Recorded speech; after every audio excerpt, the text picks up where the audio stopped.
Breaking news రాష్ట్రంలో విచ్చలవిడిగా అమ్ముడవుతున్న paraquat గడ్డి మందు విక్రయాలపై ప్రభుత్వం కీలక డెసిషన్ తీసుకుంది. ఇకపై గడ్డి మందు కావాలంటే కేవలం డబ్బులు ఇస్తే సరిపోదు.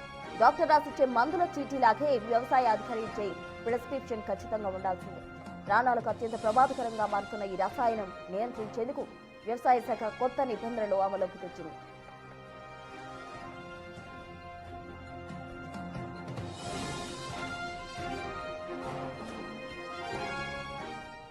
పారాక్వాట్ డైక్లోరైడ్ అనే ఈ రసాయనం మానవ ప్రాణాలకు పెను ముప్పుగా మారింది. కొద్ది పరిణామాల్లో దేడిని తీసుకున్న ఊపిరితిత్తులు, కిడ్నీలు, కాలేయం క్షణాల్లో దెబ్బతింటాయి. దీనికి విరుగుడు కూడా లేకపోవడంతో మరణాల సంఖ్య పెరుగుతోంది. దీనిపై ఇండియన్ మెడికల్ అసోసియేషన్ ఇచ్చిన నివేదికను తీవ్రంగా పరిగణించిన గవర్నమెంట్ దీని విక్రయాలు కట్టడి చేయాలని నిర్ణయించింది.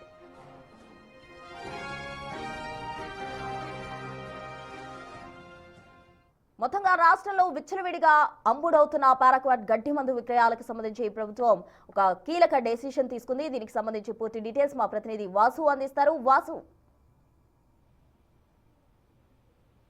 ఇటీవల కాలంలో తెలంగాణ రాష్ట్ర వ్యాప్తంగా కూడా పలు చోట్ల ఏదైతే పారాక్వాట్ గడ్డి మందు విరివిగా పెరిగినటువంటి నేపథ్యం అయితే ఇది రైతులకు కొంత ఇబ్బందికరంగా మారింది. కొంతమంది ఏమాత్రం ఈ గడ్డి మందు శరీరం లోపలికి వెళ్తే మాత్రం ప్రాణాలకే పరంగా మారినటువంటి పరిస్థితి. కాబట్టి ఈ యొక్క పారాక్వాట్ గడ్డి మందు విక్రయం పైన కూడా విక్రయాలపై కొత్త నిబంధనలు అమలు చేసింది ప్రభుత్వం. ఇకపై ప్రిస్క్రిప్షన్ ఉంటేనే గడ్డి మందు కొనుగోలుకు అవకాశం అంటూ కూడా వ్యవసాయ శాఖ అధికారుల అనుమతి తప్పనిసరి చేస్తూ తెలంగాణ ప్రభుత్వం ఉత్తర్వులు జారీ చేసింది. అయితే పొలాలను పరిశీలించి అవసరం ఉంటేనే ఆ ప్రిస్క్రిప్షన్ జారీ చేయాలి. అదే ఆధారంగా పురుగుల మందు దుకాణాల్లో విక్రయించాలి.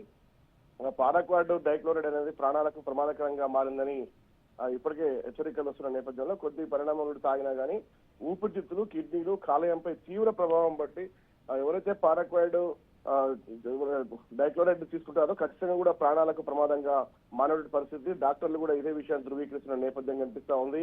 అంటే ఇండియన్ మెడికల్ అసోసియేషన్ నివేదికలతో ప్రభుత్వం చర్చలు జరిపి రైతులు ముందుగా మండల వ్యవసాయ అధికారులను సంప్రదించాలి. డీలర్లు ఆ ప్రిస్క్రిప్షన్ లో కూడా ఉంటేనే గడ్డి మందు విక్రయించాలంటే కూడా తెలంగాణ ప్రభుత్వం అయితే ఆలోచన చేస్తుంది. అమ్మకాల కోసం ప్రత్యేక రిజిస్టర్ ని కూడా నిర్వహించాలి. ఫర్టిలైజర్ షాప్లకు సంబంధించి కూడా ఎవరికెవరికైతే పారాక్వాట్ అమ్మారు, ఎందుకోసం అమ్మారు, వాళ్ళకి పొలం ఎంత ఉంది, ఎంతవరకు అవసరం ఉంది అని కూడా వ్యవసాయ అధికారుల ధృవీకరణ తర్వాత మాత్రమే ఈ యొక్క పారాక్వాట్ గడ్డి మందును విక్రయించాలని కూడా ప్రభుత్వం అధికారులు చెప్తా ఉన్నారు.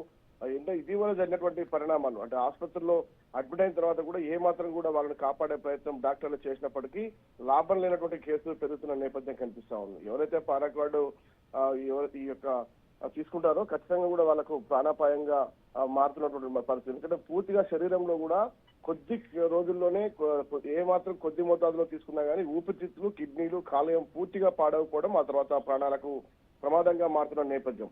మరోపక్క ఎలాంటి ప్రికాషన్స్ లేకుండా పారాక్వాట్ ను పిచికారీ చేసినప్పటికీ కూడా కొంతమంది రైతులు అస్వస్థతకు గురైతున్న నేపథ్యం, ఊపిరితిత్తుల పైన ఏదైతే ఎఫెక్ట్ పడే అవకాశం భవిష్యత్తులో కూడా వాళ్ళకి ఇబ్బందికరంగా మారుతున్న నేపథ్యం కనిపిస్తుంది. కాబట్టి పారాక్వాట్ వాడకానికి సంబంధించి అంటే రైతులు కూలీల ఖర్చులు తగ్గించుకునే నేపథ్యంలో కూడా పారాక్వాట్ ఎక్కువ ఇటీవల కాలంలో కూడా చాలా పెద్ద ఎత్తున పిచికారీ చేస్తున్న నేపథ్యం కనిపిస్తా ఉంది. కాబట్టి ఇది ప్రాణాలకే ప్రమాదంగా మారుతున్న నేపథ్యంలో ప్రభుత్వం దీనిపైన సమాలోచనలు చేస్తా ఉంది.